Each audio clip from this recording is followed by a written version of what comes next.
आप सभी का स्वागत है मेरी यूट्यूब चैनल ज्ञान एक संसार चैनल में। और इस वीडियो में देखने मिलेगा जामवंत कौन थे और वो कितने शक्तिशाली थे। और मेरी चैनल में नए हो तो सब्सक्राइब कर ले और वीडियो को लाइक कमेंट शेयर करे। जामवंत रामायण के सबसे प्रमुख पात्रों में से एक है। हालांकि उनकी गिनती सप्तचिरंजीवियों में नहीं की जाती, किंतु वे भी एक चिरंजीवी ही थे जिन्होंने द्वापरयुग में निर्वाण लिया। उनकी आयु अन्य सातों चिरंजीवियों से भी अधिक मानी जाती है। उनके जन्म के विषय में भी अलग अलग कथाएं प्रचलित हैं। एक कथा के अनुसार एक बार जब ब्रह्मा जी तप में लीन थे, उन्हें जम्हाई आ गई और उससे ही प्रथम ऋक्ष रीछ का जन्म हुआ। उनकी जम्हाई से जन्म लेने के कारण उनका नाम जामवंत पड़ा। विष्णु पुराण के अनुसार जब ब्रह्मा जी से मधु और कैटभ नामक दैत्यों ने जन्म लिया तो उस समय ब्रह्मा जी के पसीने से जामवंत का जन्म हुआ। ऐसा भी वर्णित है कि जब श्रीहरि का युद्ध मधु और कैटभ से हो रहा था तो जामवंत प्रसन्नतापूर्वक ताली बजा रहे थे। अंत में जब श्रीहरि ने दोनों राक्षसों का वध किया तो जामवंत अत्यंत प्रसन्न हुए। अग्नि पुराण के अनुसार जामवंत का जन्म अग्नि से हुआ और उनकी माता एक गंधर्व स्त्री थी। उनकी पत्नी का नाम जयवंती बताया गया है। रामायण में कई स्थानों पर इन्हें वानर ही कहा गया है। जामवंत की आयु बहुत लंबी थी। ऐसा माना जाता है कि श्रीराम अवतार के समय जामवंत की आयु 6 मनवंतर से भी अधिक थी। उन्होंने मत्स्य अवतार को छोड़कर कूर्म अवतार से लेकर श्री कृष्ण अवतार तक सभी के दर्शन किए, अर्थात श्रीहरि के 7 अवतारों के समय वे उपस्थित थे। उन्होंने प्रथम देवासुर संग्राम में भी भाग लिया था। उन्हें अत्यंत विद्वान, बुद्धिमान, वेदपाठी और सदा अध्ययन करने वाला बताया गया है।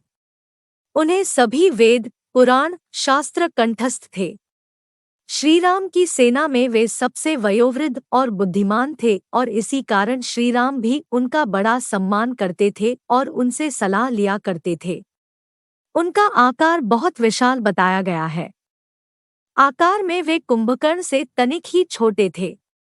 जब लक्ष्मण को शक्ति लगी तो उन्होंने ही हनुमान को 4 दुर्लभ बूटियों के बारे में बताया था, जिनमें से एक संजीवनी थी। जब सुग्रीव ने वानर सेना को माता सीता की खोज में चारों दिशाओं में भेजा तो अंगद के नेतृत्व में जामवंत, हनुमान इत्यादि दक्षिण दिशा में गए। सुग्रीव ने विशेष रूप से जामवंत को अंगद के साथ भेजा ताकि वे अपने अनुभव से दल का सुरक्षित नेतृत्व कर सकें। जब सागर तट पर पहुंचकर सभी उस विशाल समुद्र को देखकर हताश हो जाते हैं तो जामवंत ही हनुमान को उनकी शक्तियों का भान करवाते हैं, जिसके बाद हनुमान समुद्र को लांघते हैं। लंका कांड में जामवंत के विषय में अधिक वर्णन दिया गया है। उन्होंने बड़ी चतुराई से सेना का संचालन किया और एक मार्गदर्शक की भूमिका निभाई। रामचरितमानस के अनुसार उन्होंने युद्ध में यमकूप नामक राक्षस का वध किया था। उन्होंने रावण से भी युद्ध किया और उस पर पादप्रहार किया, जिससे रावण मूर्छित हो गया। मेघनाद से भी उनके युद्ध का वर्णन है। जब मेघनाद की फेंकी शक्ति को उन्होंने हवा में ही पकड़कर उस पर ही छोड़ दिया। उसी युद्ध में जामवंत के प्रहारों से मेघनाद भी मूर्छित हो गया था। भागवत पुराण और विष्णु पुराण में जामवंत की शक्ति के विषय में बताया गया है। उनकी शक्ति 1 करोड़ सिंहों की शक्ति के बराबर कही गई है। रामचरितमानस के अनुसार जब वानर दल समुद्र पार करने परामर्श कर रहा था तब सभी अपनी अपनी क्षमता द्वारा उस समुद्र को पार करने की बात कर रहे थे। उस समय सबने जामवंत से ये प्रार्थना की कि सबसे बड़े होने के कारण वही उस समुद्र को पार करने का कोई उपाय बताएं। तब जामवंत ने सबको अपने बल के बारे में बताया।